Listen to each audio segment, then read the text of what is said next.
Salam alaikum les filles. Alors, on démarre aujourd'hui avec un sujet un peu particulier. On va parler de Elodie qui est convertie. Bon, je vais vous laisser écouter sa présentation. Et à la fin, vous aurez droit aux questions des abonnés que je vais poser à Elodie. Salam alaikum. Je m'appelle Elodie, j'ai 32 ans. Je suis convertie à l'islam depuis maintenant 5 ans. Je suis maman d'un petit garçon qui est ma plus grande fierté. Voilà, je vois pas quoi dire de plus. Première question pour toi, Elodie. Est-ce que tu peux nous dire un petit peu comment tu as rencontré ton mari? J'ai rencontré mon mari par le biais d'un groupe WhatsApp dédié en fait, à faciliter le mariage entre musulmans.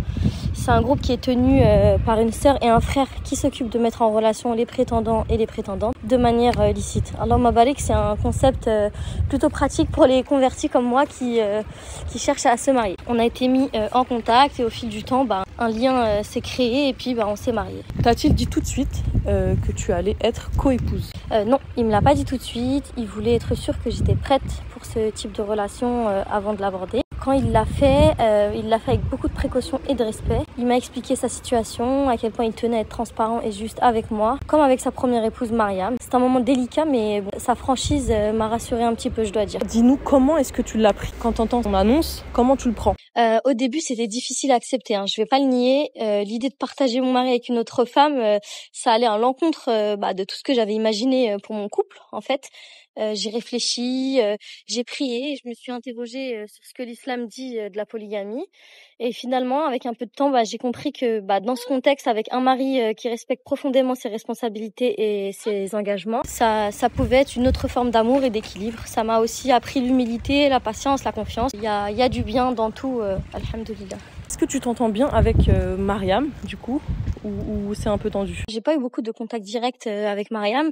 On se respecte chacune, on respecte chacune notre espace, mais je sais qu'elle est une femme de grande valeur, avec beaucoup de qualités. J'ai jamais ressenti d'hostilité de sa part, et j'essaie toujours de respecter son rôle dans la vie de mon mari et dans celle de leur famille. C'est un équilibre délicat, mais avec la foi, la bienveillance, je crois qu'on peut construire une relation pacifique et respectueuse avec le temps, Inch'Allah. Alors, on rentre un peu plus dans les détails. Si ça te gêne de répondre, tu n'es pas obligé. Comment est organisé votre couple? Y a-t-il des jours où ton mari est chez toi, d'autres où il est chez Mariam, ou est-ce que c'est un peu au feeling? Alors, notre couple est très organisé et cela a été nécessaire pour que chacun trouve sa place et puisse vivre en paix. Mon mari passe une moitié de la semaine chez moi et l'autre moitié chez elle. Comme ça, c'est un équilibre qui nous convient à tous et qui permet à mon mari d'être présent pour chacune de nous, ainsi que pour nos enfants respectifs. Tout est fait dans un esprit de justice et d'équité, comme le prescrit l'islam en fait. Si un jour ton mari te le demandait, serais-tu prête à t'occuper des enfants de ton mari qu'il a eu avec Mariam, comme si c'était les tiens? Oui, complètement, je serais prête à m'en occuper. C'est les enfants de mon mari, donc à ce titre, ils ont une place importante dans ma vie, même si c'est pas mes enfants biologiques. Dans l'islam, on apprend que c'est important, une certaine fraternité et une bienveillance. Donc je m'efforcerai de les aimer et de les élever avec la même bienveillance que j'ai pour mon propre enfant. Voilà. Et est-ce que ta famille est au courant de cette polygamie? Alors ma famille est au courant, oui, mais cela n'a pas été simple au départ. Ils ont eu du mal à accepter l'idée de la polygamie, surtout mon père. Ils comprennent pas toujours des choix que j'ai faits. Même pour ma conversion à l'islam, c'était super compliqué. Et ce mode de vie, ça les a vraiment surpris. Ils avaient des préjugés et ça a créé des tensions. Mais avec le temps, ils ont vu que j'étais heureuse, que mon mari est respectueux, que notre famille est plutôt équilibrée.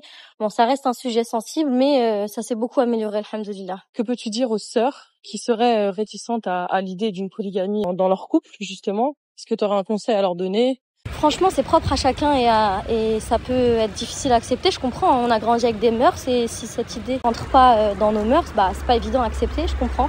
Mais il faut toujours placer sa confiance en Allah et il faut l'invoquer surtout. Très bien, merci pour toutes ces réponses, Elodie. On va passer maintenant aux questions des abonnés. Alors, j'en ai 2 pour cette interview. Je te les pose tout de suite. Alors, la première question. Alors, je vais essayer de bien la formuler comme elle m'a été posée. Est-ce que tu rencontres dans ton couple des soucis de confiance, c'est-à-dire envers ton mari? Est-ce qu'il t'arrive d'avoir la sensation d'être moins aimé? Est-ce que tu as aussi de confiance envers ton mari au niveau de l'amour qu'il te porte? En comparaison, bien sûr, parce on reste des êtres humains. Est-ce que ça t'arrive de te comparer avec ta coépouse? En toute honnêteté, c'est pas tous les jours facile parce que je pense qu'on a des hauts, des bas, des montées de foi, des baisses de foi. Ce qui fait que je peux avoir des périodes où j'ai beaucoup de SOS, où je me pose beaucoup de questions, où je me remets beaucoup en question ma vie, mon couple. En comparaison des moments parfaits, magnifiques, où vraiment j'ai aucun doute et et aucun ouest-ouest du coup.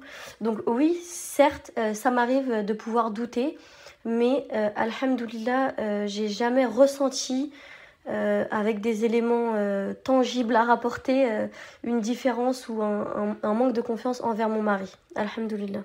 Merci pour ton honnêteté, Elodie. Et je passe tout de suite à la dernière question. Quel bienfait tu tires et tu remarques au quotidien de la polygamie dans ton couple ? C'est une question plutôt pertinente, je trouve. On me la pose pas souvent. Pourtant, il y a quand même des bienfaits, malgré ce que les femmes peuvent se dire.